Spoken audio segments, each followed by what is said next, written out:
But for now, though, it's time for Matt Porter, our gadget man with the app of the week. And he's here in the studio with me. And I did wonder whether you were going to cycle in great glory today. I was going to cycle in, but I had to make other plans at the last minute. I can't believe, Matt, Gadget Man from Mark Porter Design in Waldingfield, has chosen an electric bike as his gadget on the day of the Tour de France being in the region. Well, there you go then. That's good timing, isn't it? This is lazy cycling, no, isn't it? Not at all. No, this is... there are two types of electric bike.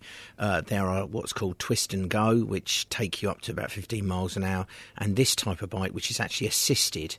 So it's an assisted cycle, so you have to put in effort in order to get assistance with cycling. And so that's the basic idea. You have to pedal. It's an EU directive, actually. It's to do with the European laws with regard to electric bikes, that you have to actually be cycling a pedal motion in order for the assistance to happen. Right, so that's otherwise you'd have to have all the taxes and stuff. Not necessarily. I don't know. In the UK, there's differences, but it's the European side of it and this particular bike is from the Netherlands, so it's using those laws, which means that you can be assisted up to 25 kilometres per hour, and at that point, it then switches the motor off, and you're on your own. Any faster than that. Okay, so what's it called, this particular bike? It's actually called a Sparta. Let me just have a look. It's called a Sparta IONRX, which is basically, like I said, it's an assisted electric bike.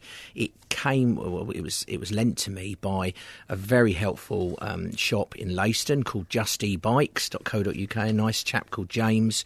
I went to see him last week, and he fitted me up for it for a week so I could test it out. It is very, very useful to ride. I rode from my home in Ipswich to Waldingfield and back, and also to the cafe at lunchtime. And it's quite a long ride. It's about 10 miles, and there is a few hills there. We always sort of laugh that it's very flat in Suffolk, but there are some hills there, quite long hills. And you do have to cycle. You do have to put in an effort, but it does take the edge off, and you quite easily cycle up hills.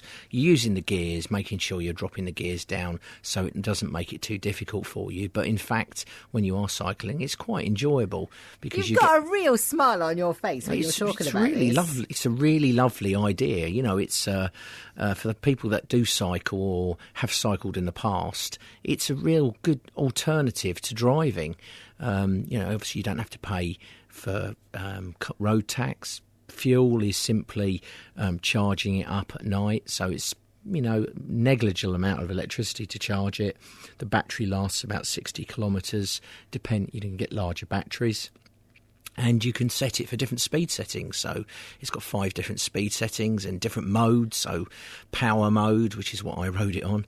And also it's got a boost. You can pull the like a twist grip back, and it gives you a boost if you're overtaking or want to get up a hill. What did people think of it? I mean, presumably you were going a bit faster than the other cyclists. Yeah, you do find that you're cycling along a lot with the greatest of ease compared to the other cyclists. I found that going through Beelings, which can be a bit of a rat run, I found that cars were desperate to zoom past me. But in fact, when I got down to the hill, I was doing about 30 miles an hour. Really? on down a hill. Yeah, because it helps you get up to that sort of speed, and it's a very smooth ride. So yeah, I got about 30 miles an hour. So yeah, you are actually travelling at a decent speed, and it's not difficult. Sorry, I got to work. I wasn't dripping in sweat.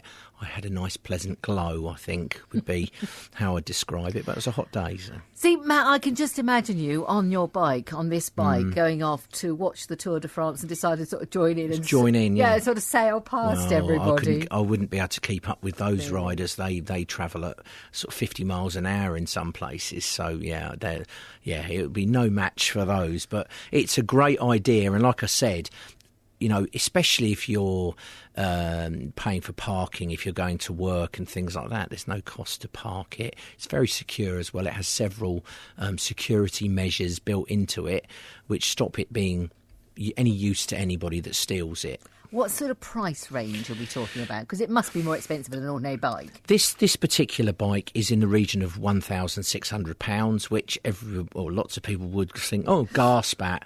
Yes. Expensive bicycles can be that kind of price anyway, or decent bikes, as any cycle shop would probably tell you, costs in that sort of region.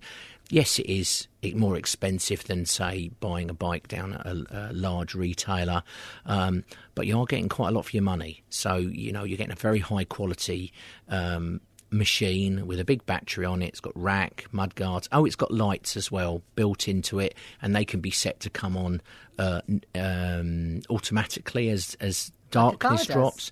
Yeah. And also, if you run out of battery, they revert to dynamo, so you can still cycle the bike unassisted, and the lights will be powered by your pedals like we used to have years ago when we had those ones attached to our wheels. Well, it's definitely a different gadget from Gadget Man for this week, but thank you so much. Very appropriate, as we're all thinking cycling I thought it would be a today. good one. So yeah, definitely. You had to give it back. I have still got it at the moment. It goes back on Wednesday. And will you part with it with reluctance? I think so, yeah. I think these things I always do, but yeah, it's nice to have it, and one day maybe I might decide to have one. One day. Thank you so much for coming in, Matt Porter from Matt Porter Design in Waldenville with Gadget Man and no ordinary bike, as he's saying today.